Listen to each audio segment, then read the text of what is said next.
بسم الله والصلاة والسلام على مولانا رسول الله وآله وصحبه ومن والاه. أحبتي في الله، السلام عليكم. اليوم إن شاء الله سنتكلم على نبات البابونج. يسمى البابونج أو البابونق أو البابونك، ويسمى عين القط، ويسمى البيسون، ويسمى الخماميان.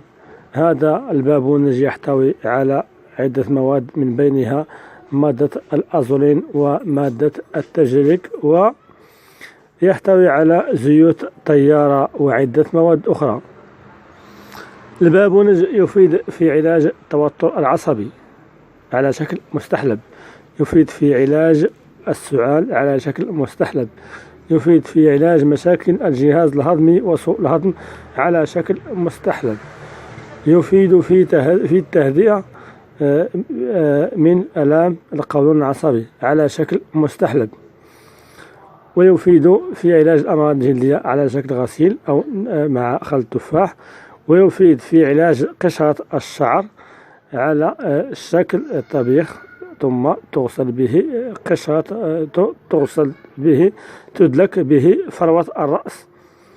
ويفيد في علاج الوسواس على شكل مستحلب، والمستحلب يشرب مرتين في اليوم، أي بنقع معدل 5 غرامات من أزهار البابونج الجيدة في كوب من الماء بدرجة الغليان، ثم يترك لمدة في كوب من الزجاج طبعا، ويغطى بشيء من البديح أو الزجاج كي تقوم الزيوت الطيارة بالرجوع إليه، ثم ينقع مدة ربع ساعة، ويصفى ويحلى بعسل النحل، ويشرب مرتين في اليوم. يستحسن مرتين في اليوم بعد الأكل بساعة أو ساعة ونصف.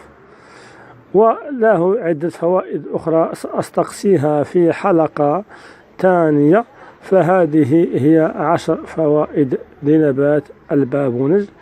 والسلام عليكم ورحمة الله تعالى وبركاته.